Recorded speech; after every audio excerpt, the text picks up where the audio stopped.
고금리 대충격이라 살던 집도 던진다. 이 말이 여러분 사실일까요? 사실입니다. 참 슬프지만 사실이에요. 2022년도입니다. 2030 주택 소유자 감소 수입니다. 무려 말입니다. 12만 3천 명이 줄어들었습니다. 2030 그 세대가 말입니다. 엄청나죠? 이미 우리는요, 우리 댓글창에서 예견을 했습니다. 저렇게 패닉 바잉, 공황 구매를 하면은 이자를 감당하지 못할 거다. 또 이자가 금방 떨어지지 않기 때문에 결국은 던질 수밖에 없을 거다. 이미 우리는 댓글창에서 집단지성으로 말해왔습니다. 그게 현실로 나타난 거예요. 제가 여러분과 함께 말입니다. 집을 엄청나게 사들일 때 2021년이죠. 이렇게 하면 안 된다. 반드시 역세권에 로얄동에 로얄층에 아주 생각을 신중하게 해서 해야 된다 하고 말씀을 드렸습니다. 예, 그러면서 말입니다.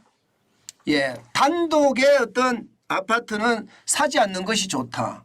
빌라도 사지 않는 것이 좋다 하면서 말씀을 많이 드렸어요. 그게 현실로 지금 나타나고 있는 거예요. 왜? 무리하게 대출을 해서 영끌이라고 하잖아요. 영끌해서 집을 샀으니까 이게 이자를 내다가 감당이 안 되는 겁니다. 감당이. 그게 벌써 2022년에 일어났습니다. 저도 충격적이라고 봅니다. 실제로도 한번 보실래요? 지금 말입니다. 2018년만 하더라도 2030 세대들의 주택 소유자는요. 0.1이잖아요. 0.1. 0.1이면 1000명이 늘어났습니다. 1000명이. 2019년에는 6만 7천 명이 줄어들었고요. 2020년에는 4만 7천 명이 줄어들었거든요. 이것이 말입니다. 2021년에는 0.7명이 그러니까 7천 명이 줄어드는 정도로 줄어들었습니다. 그러다가 2022년에는 이게 뭐 12만 3천 명까지 줄어들었으니까 충격은 말로 표현하기가 힘들죠.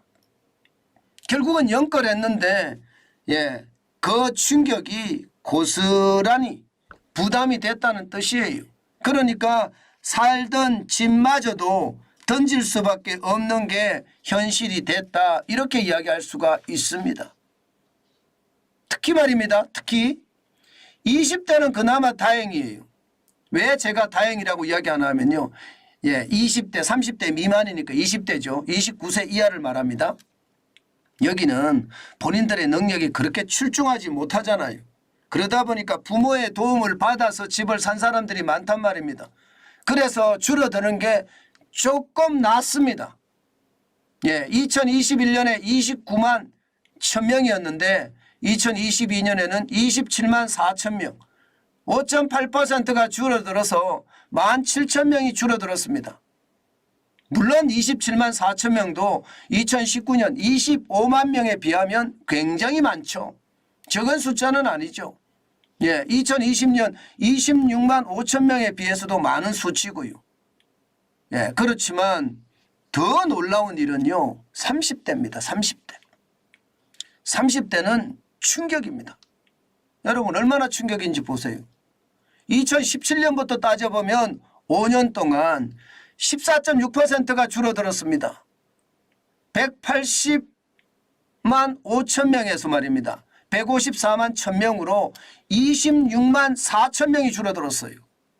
30대가 지금 최악이라는 이야기잖아요. 결국 30대라는 게 내가 어떻게 하든 벌어서 모아서 집을 사자. 모자란다. 영끌하겠다. 여기가 30대가 많았거든요. 그런데 그 30대가 지금 5년 사이에 14.6%니까 10명 중에 말입니다. 1.5명은 던졌다는 이야기가 되는 거예요. 1.5명은. 게다가 2021년, 2022년 사이도 볼까요? 많지. 진짜 많습니다. 여기도. 10만 명에 해당되니까 10만 명. 예, 거의 10만 명에 해당되잖아요. 10만 명에서 6천 명이 빠집니다. 그러면 9만 4천 명인가요? 예, 9만 4천 명이 줄어드는 거예요. 30대가. 결국은 연결한 결과가 지금 하나씩 나타나고 있다는 이야기잖아요.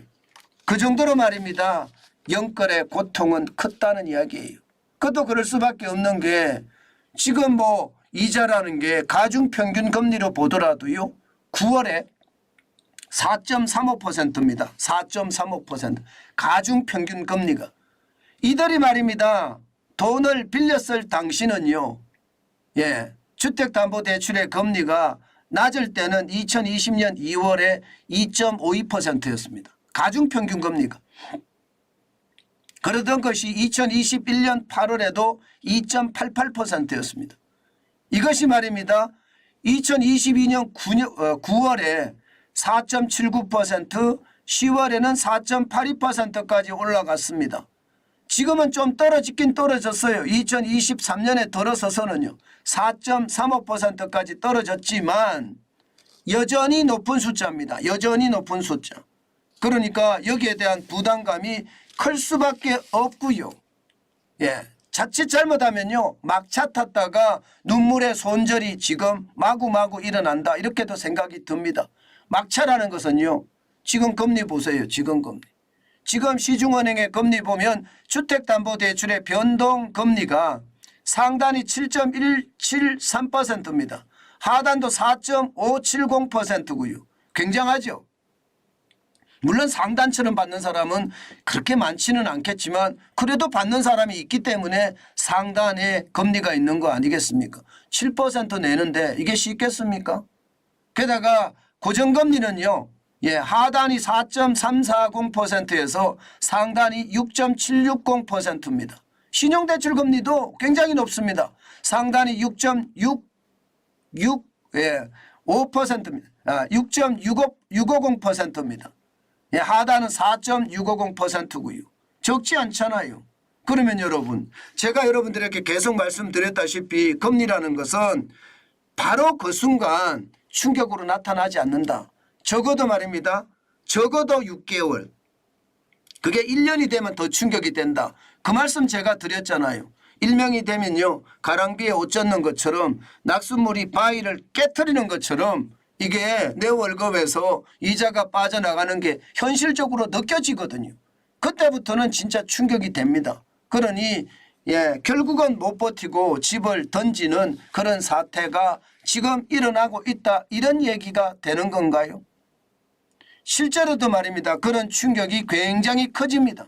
지금 보시면요. 30대 전체 연령대 대비해서요. 보유 비중을 보면 10.1%입니다.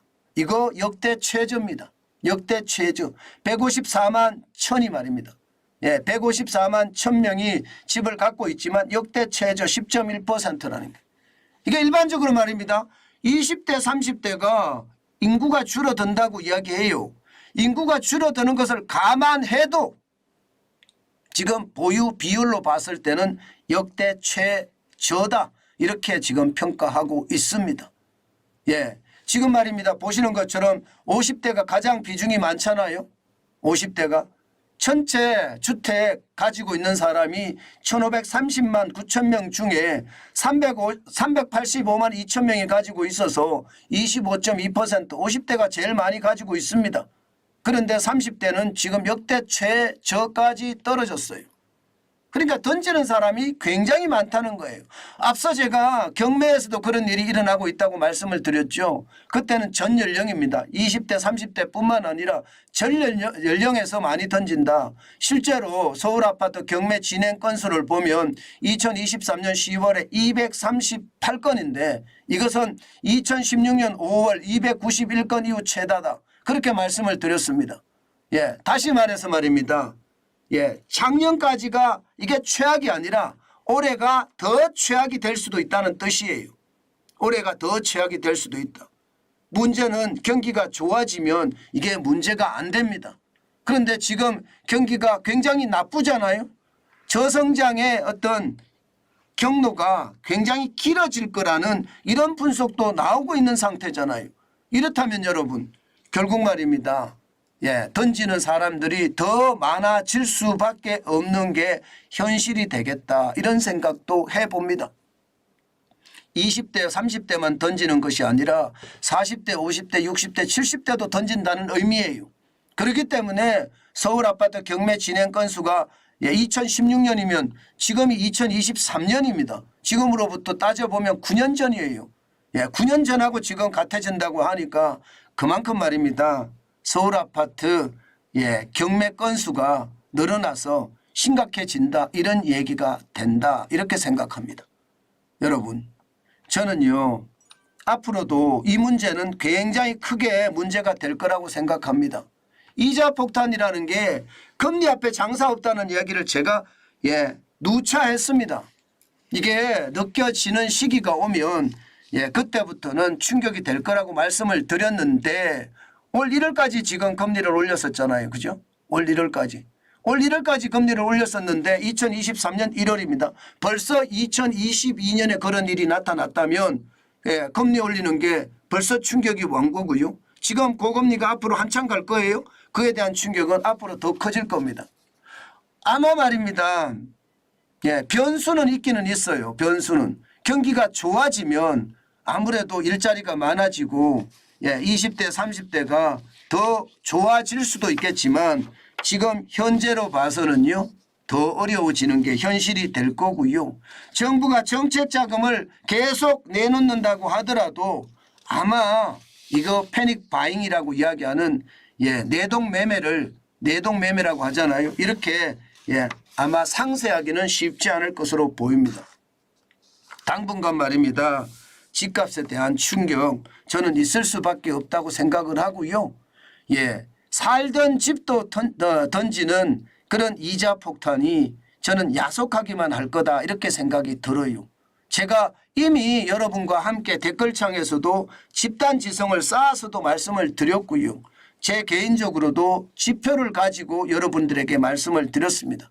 그것이 현실이 된다는 것 이제 느껴지실 겁니다. 제가 계속 말씀을 드렸잖아요. 상황이 어려워지고 있다. 그 상황에 진짜 어려운 것이 터질 거다 하고 말씀을 드렸는데 진짜가 됐습니다. 어떤 분들은 정환진이가 굉장히 비관적으로만 이야기한다고 하는데 사실 따지고 보니까 현실화 됐잖아요. 그죠? 현실화. 제가 비관적으로 이야기하는 게 아닙니다. 많은 언론들이 포장이 된다는 뜻이고요. 저는 있는 그대로 이야기한다는 뜻입니다. 그만큼 말입니다. 정환진 TV를 보면요. 경기 예측을 할 수가 있고요. 내가 대처할 힘이 생긴다. 저는 자신 있게 여러분에게 말씀드립니다. 분명히 말입니다. 포장되지 않는 저는 있는 그대로의 어떤 정직한 뉴스를 여러분에게 전해드린다는 것 다시 한번 강조합니다.